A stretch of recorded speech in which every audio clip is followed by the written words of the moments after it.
सुबह उठते कहीं बम की धमकी मिलती कहीं दंगे की, ये अमृत काल है सर, या धमकी काल है। तो मैं आज भी घोड़ी चढ़ने बैठने होती है प्लीज सर। क्या दलितों को यहाँ भी बोलने का इजाजत नहीं है सर? अगर सबको 4 मिनट दे दो ये भेदभाव नहीं चलेगा दलितों के साथ। Time is 4 minute, don't waste भाई सर आप क्या करो, अगर सबको 4 मिनट दिए तो आप मना करो, मैं बंद कर देता हूँ उसको। क्या दलितों को सबसे आखिरी में नंबर मिलेगा और बोलने का मौका मिलेगा? क्या मजाक कर रहे हैं सर आप? नो ये all independent people are having only 4 minutes. You take sir independent में अपनी पार्टी का मेंबर हूँ सर, और जीत के आया हूँ सर, किसी की दया में नहीं आया। Take 1 minute and finish. ये संविधान है कि आप वहां बैठे हैं और मैं यहाँ खड़ा होकर अपनी बात रख रहा हूँ। और हिंदुस्तान नहीं लिखा हुआ है सर, लेकिन सारे नेता संविधान पे चर्चा कर रहे हैं, लेकिन हिंदुस्तान ही कहेंगे, भारत कहने की हिम्मत नहीं जुटा पा रहे। चंद्रशेखर आजाद। धन्यवाद सभापति जी।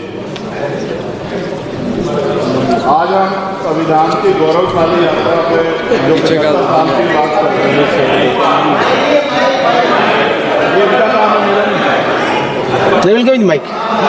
धन्यवाद सभापति जी। आगे सर, आगे आगे। आज हम संविधान की गौरवशाली यात्रा पे बात करने के लिए चर्चा कर रहे हैं। कल से ये चर्चा चल रही है सर। मैंने बहुत सारे दोनों पक्ष के और जितने भी हमारे मेंबर हैं सुना सर, उनको बड़े बड़े नेता हैं सर।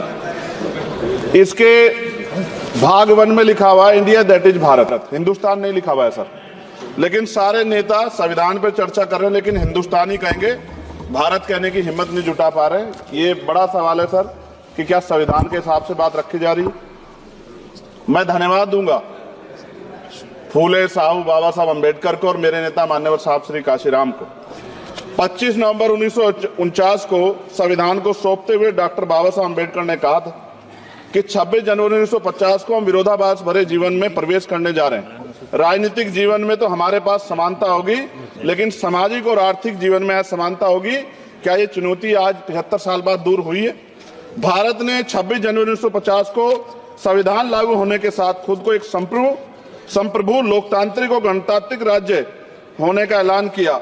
लेकिन सर उस समय संविधान की स्थिति ये थी कि जैसे गांव का कोई आदमी, मैं 50 की बात कर रहा हूं, वो 50 साल पहले शहर में आ जाता और बड़े लोगों की महफिल में चला जाता, उस जहां वो खाना खा रहे हो, और वो टेबल पे नैपकिन को खा के जो है कि कहता कि ये तो फीका, क्योंकि वो जानता नहीं था, वो समझता नहीं था संविधान को, संविधान है क्या। संविधान उसके लिए महज दस्तावेज था।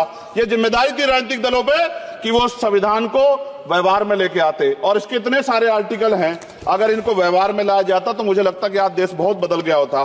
बाबा साहब ने कहा था कि लोकतंत्र भारतीय भूमि का केवल ऊपरी पोशाक है, उनके अनुसार यहाँ की संस्कृति अनिवार्य तौर पर लोकतांत्रिक है।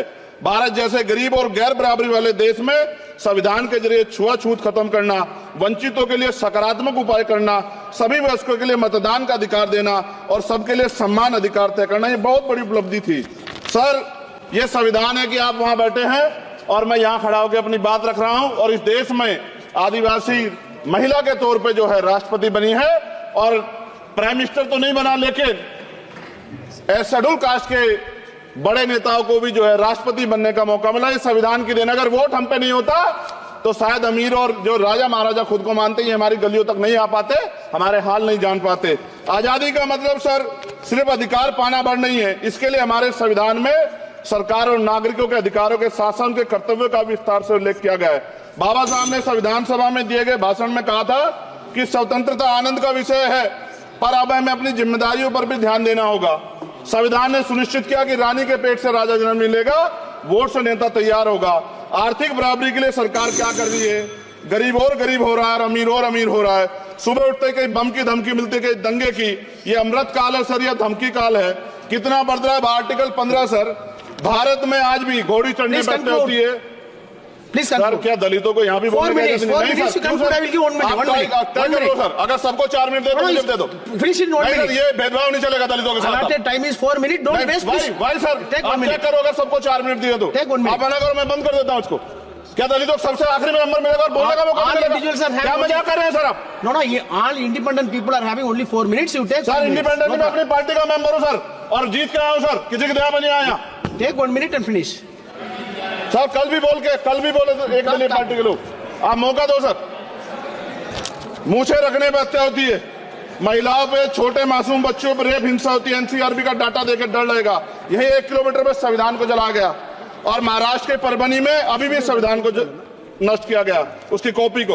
आर्टिकल 25-26 में संविधान में सभी को धार्मिक आजादी, कहाँ है दलितों की, मुसलमानों की, जैनों की, बौद्धों की, ईसाइयों की? छत्तीसगढ़ में सतनामी समाज को संविधान की अपनी धार्मिक आजादी के आधार पर जो है उनको अपमानित करके जेल में बंद कर दिया। संभल, अजमेर, अयोध्या सब इसका उदाहरण है।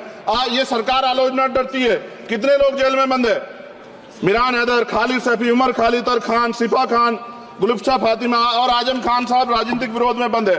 सरकार यहाँ बैठी है, सरकार सामाजिक न्याय की बात करती है। बताए कितने दलित मुख्यमंत्री बना रखे हैं आपने? 13 ज्यादा सरकार स्टेट में सरकार है। कितनी महिला मुख्यमंत्री है? आपकी सरकार ने सुप्रीम कोर्ट के आदेश के बाद रिजर्वेशन प्रमोशन में जारी नहीं किया। और ओबीसी को पॉलिटिकल रिजर्वेशन आप देंगे नहीं देंगे, आप बताने का काम करें। मैं 75 साल की गौरव यात्रा में हम एक सभ्य समाज नहीं बना पाए, इसलिए जाति आधार पर SC ST OBC के बच्चों को प्राइमरी स्कूल से लेकर उच्च संस्थानों में भेदभाव किया जाता है। सरकार निरंकुश हो गई, कोई बुलडोजर से कार्रवाई करता है। कल मंत्री जी ने कहा हमने राष्ट्रीय पिछड़ा वर्ग आयोग बनाया, 69 शिक्षक भर्ती में उसकी सिफारिशों को नहीं माना। EWS के जरिए आपने संविधान पे, आरक्षण के प्रावधान पे हमला किया। 1 मिनट में खत्म कर रहा हूं सर। संविधान सर, न्यायपालिका में आर्टिकल 124 ये कहता है सर, ये अधिकार जो है, Sundar sir ji please conclude sir 1 minute में प्लीज संविधान में न्यायाधीशों की नियुक्ति का अधिकार राष्ट्रपति के द्वारा होना चाहिए, अभी तक नहीं हो रही है। All India judicial service commission कब बनेगा? क्या चंद परिवार ही सर जज बन सकते हैं? और आज हम सर, मैं सरकार से सवाल पूछना चाहता हूं सर, सेवाओं में SC ST OBC वर्ग का कितना प्रतिनिधित्व है? भारत सरकार के मंत्रालयों के अधीन PSU में, बैंकों, बीमा कंपनियों में और स्वस्थायी संस्थानों में आउटसोर्स तथा कॉन्ट्रैक्ट पर वर्तमान कार्यरत कर्मचारियों कुल कितनी संख्या है? आउटसोर्स और कॉन्ट्रैक्ट में कार्यबल SC ST OBC कितना प्रतिशत है? निजी क्षेत्रों में कार्यरत कर्मचारी, उनके SC ST OBC की वर्ग लाभ। सर खत्म कर, लास्ट पॉइंट सर, मैं फिर स्पष्ट तौर पर कह रहा हूं सर, यहां बैठे SC और OBC के मेंबर से कह रहा हूं सर, उनको सामाजिक जिम्मेदारी का ध्यान भी रखना चाहिए। पार्टी के प्रति वफादारी के साथ साथ अपने वर्गों के प्रति ईमानदारी भी रखनी चाहिए। ईमानदारी नहीं होगी तो इन वर्गों का भला नहीं हो सकता, और हमें बहुत सरकारों से उम्मीद नहीं है। बहुत बहुत धन्यवाद सर।